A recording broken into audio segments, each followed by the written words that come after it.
Assalamualaikum warahmatullahi wabarakatuh.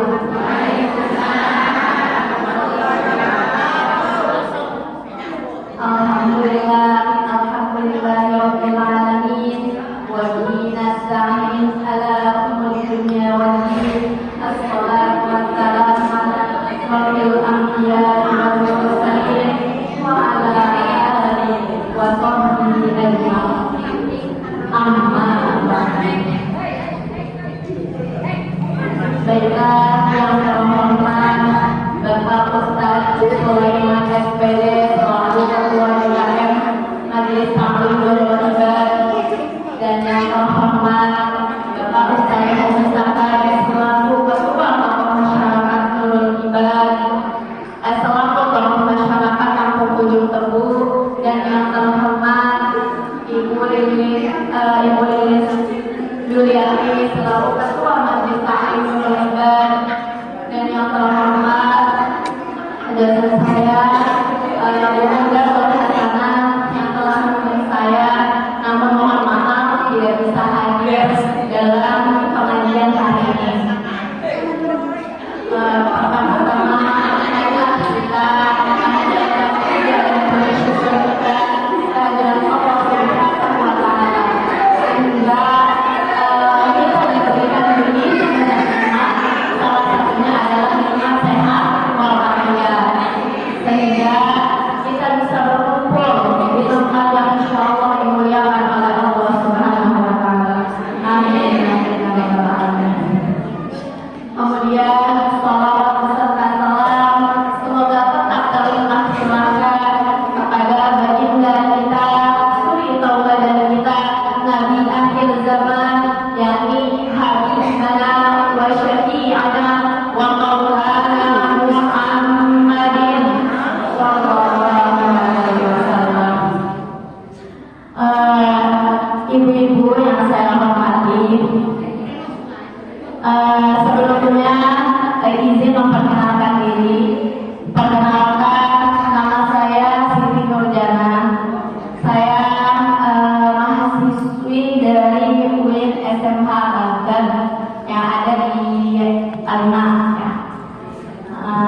Jadi sekarang di sini saya ingin menyampaikan sedikitnya apa yang saya tahu agar bisa disalurkan dan bisa bermanfaat bagi bapak-bapak atau ibu-ibu semua yang ada di sini. Saya di sini sedikitnya akan menjelaskan tentang hakikat niat dalam beribadah. Jadi, Bu, Ibu, oke banget. Niat itu apa? Ya, ya Bu. Tentunya arti niat atau hakikatnya niat ini adalah kata-kata atau sesuatu yang tidak asing untuk kita dengar. Betul? Jadi niat itu adalah sesuatu keinginan atau dorongan dalam diri kita yang diiringi dengan perbuatan. Jadi untuk pengajian hari ini niat banget. Ya, contohnya ibu-ibu sekarang pengajian hari ini ibu berkeinginan ingin pengajian, maka ibu datang ke majelis taklim, maka itu yang disebut dengan niat. Beda halnya dengan ibu berkeinginan ingin pengajian tetapi tidak berangkat ke majelis taklim, karena itu hanya keinginan, jadi malas untuk berangkat ke majelis taklim karena niat itu diiringi dengan perbuatan. Jadi ibu, jadi niat di sini kaitannya dengan beribadah tentunya sangat erat dengan ilmu. Kenapa kaitannya sangat erat dengan ilmu? Karena ketika kita beribadah, ketika kita ingin melakukan sholat, perlu dengan ilmu.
tidak sah karena niat di sini termasuk dalam rukun sholat.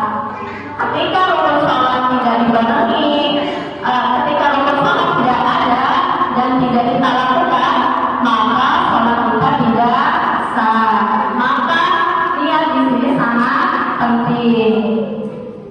Kemudian ketika kita ingin melakukan suatu perbuatan, tentunya kita didorong oleh hal-hal tertentu. Sepertinya tadi sholat. Ketika kita melaksanakan sholat, pasti kita juga tahu bahwa sholat itu adalah suatu kewajiban. Makanya selain kewajiban, sholat juga menambah pahala. Selain itu apa lagi? Jadi sholat juga menjaga diri kita dari perbuatan keji atau yang tidak baik. Jadi sangat penting ketika kita memiliki niat yang baik. Kemudian niat di sini juga harus dibarengi dengan ikhlas. Kenapa? Karena sesuatu perbuatan yang kita lakukan harus, apalagi di sini dengan niat terkait dengan ibadah, harus karena lillahi ta'ala, karena Allah Ta'ala. Tidak ada sesuatu yang lain, hanya karena Allah. Jadi kita harus melakukan suatu amal ibadah itu dengan niat yang baik. Kemudian Rasulullah Shallallahu Alaihi Wasallam bersabda, apabila seseorang mengikhlaskan amal perbuatannya karena Allah selama 40 hari, maka akan dipasangkan hikmah dari hati dan lidahnya. Jadi Masya Allah, ya Bu, ketika kita memiliki keikhlasan gitu kan dalam suatu ibadah, Allah juga berfirman dalam Quran surat Az-Zumar ayat 3. A'udzu billahi minasyaitonir rajim. Bismillahirrahmanirrahim. Ala lillahi dinul khalis. Al-ayat. Maka dari ayat tersebut dijelaskan bahwa kita harus diperintahkan menyembah Allah dengan ikhlas, dengan hati yang bersih. Jadi tidak menyembunyikan Allah. Jadi Bu, Ibu, Pak, Bapak, jadi ketika kita beribadah, tentunya ada sesuatu yang kita tidak rasakan kaku. Jadi ketika kita beribadah, tidak terasa ada hal-hal yang dari ibadah itu membawa sebuah penyekutuan kepada Allah. Apa contohnya? Ada golongan orang-orang yang dipersoalkan soal hisabnya. Terkait apa? Padahal orang-orang tersebut adalah para ulama, ahli sedekah, dan juga orang-orang dermawan. Kenapa mereka suka dipersoalkan soal hisabnya? Karena niatnya. Karena niatnya. Kenapa bisa begitu? Karena ketika seorang ulama atau kita ketika kita beribadah sholat, ketika kita rajin ke masjid, niat kita bukan hanya beribadah, tetapi ingin dipuji. Ingin dipuji agar kita rajin ibadah, rajin sholat. Atau kita membaca Al-Quran dengan suara yang merdu, dengan dikeraskan, sehingga orang-orang bisa mendengarkan. Tapi dengan bukan tujuan untuk beribadah, tetapi ingin mendapat pujian orang lain. Ketika kita ingin mendapatkan pujian orang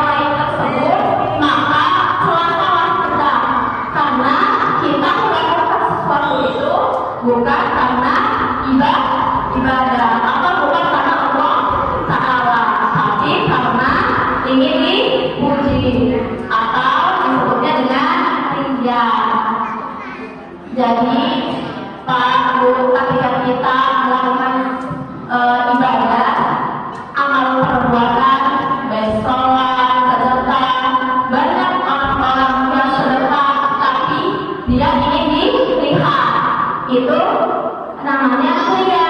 Jadi perbuatan yang ia lakukan ingin dilihat orang lain dan dipuji bahwa ia orang yang dermawan. Maka dari itu kita semua harus meluruskan niat kita lagi. Mungkin ketika kita dalam